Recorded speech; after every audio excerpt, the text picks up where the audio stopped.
Israel Hamas के खिलाफ पिछले 10 दिनों से जहां युद्ध जारी है, इसमें हजारों लोगों की मौत हो चुकी है।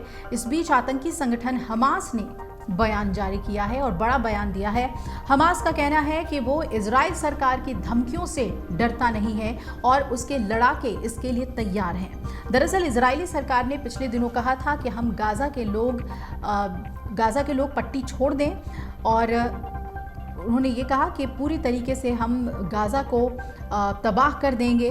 हमास समूह के प्रवक्ता हैं अबू आबेदे और इन्होंने कल कहा था कि गाजा में करीब 200 से 250 लोगों को बंधक बनाया गया है।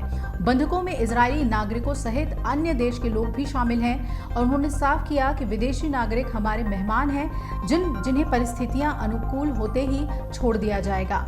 आबेदे ने बताया कि एज़ेदीन अल कसम ब्रिगेड के हमले के बाद 200 लोगों को बंधक बनाया गया है।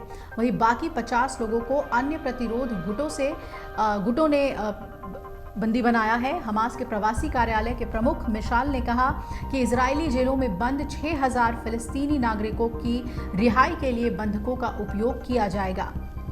इसके अलावा कनाडा के प्रधानमंत्री जस्टिन ट्रूडो ने गाजा में एक मानवीय गलियारे की स्थापना का आह्वान किया, जिससे 2.3 मिलियन निवासियों को सहायता दी जा सके। ट्रूडो ने कहा कि गाजा के नागरिकों को भोजन पानी जैसी आपूर्ति पहुंचाना अनिवार्य है। ट्रूडो ने यह साफ किया कि कनाडा इजराइल के आत्मरक्षा के अधिकार का समर्थन करता है। संघर्ष के समय में नियमों का पालन किया जा सके। आतंकवाद बचाव योग्य नहीं है। ब्रिटिश प्रधानमंत्री ऋषि सुनक की बात करें तो उन्होंने सोमवार को संसद सत्र को संबोधित किया। इस दौरान उन्होंने कहा कि पिछले हफ्ते इजराइल में शुरू हुआ युद्ध दुनिया को झकझोर चुका है और युद्ध में हजारों लोगों की जान गई है और ना जाने कितने लोग इसमें घायल हुए होंगे। हमास के आतंकियों ने बुजुर्गों, महिलाओं, बच्चों और शिशुओं तक को नहीं बख्शा है। उन्होंने सबकी हत्या की, लोगों के अंग भंग कर दिए, लोगों को जिंदा जला दिया। ये एक नरसंहार है, ये अमानवीय है। हम इस नरसंहार में इजराइल के साथ खड़े हैं। मैं यहूदी लोगों से सीधा कहना चाहता हूँ कि हम आज भी आपके साथ खड़े हैं और हमेशा आपके साथ खड़े रहेंगे। इजराइल विश्व में यहूदी लोगों के लिए सुरक्षित स्थान है। इजराइल के अस्तित्व पर हमला किया गया है। हम आपकी सुरक्षा के लिए वो सब कर रहे हैं जो भी हम कर सकते हैं। इस बीच खबर है कि हमास के खिलाफ जंग के बीच इजराइल में इमरजेंसी सरकार की पहली बैठक हुई।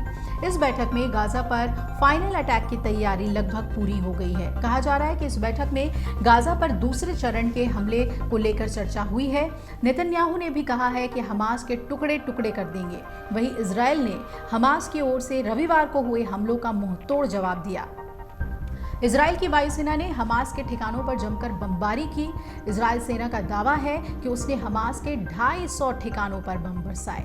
दूसरी तरफ हमास के साथ अब इजराइल पर लेबनान से भी हमले हो रहे हैं। लेबनान से इजराइल में 9 रॉकेट दागे और एंटी टैंक गाइडेड मिसाइल से भी हमला किया, जिसमें इजराइल का एक नागरिक मारा गया और 3 सैनिक घायल हुए हैं। इजरायली सेना ने भी लेबनान पर पलटवार किया और जबरदस्त बमबारी की।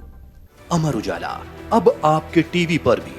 अपने स्मार्ट टीवी पर YouTube पर सर्च करें अमर उजाला, चैनल सब्सक्राइब करें और देखें ताजा खबरें, वो भी HD क्वालिटी में। और हाँ, बेल आइकन दबाना ना भूलें ताकि हर खबर हो आपके घर। अमर उजाला, निष्पक्ष, निर्भीक, निरंतर।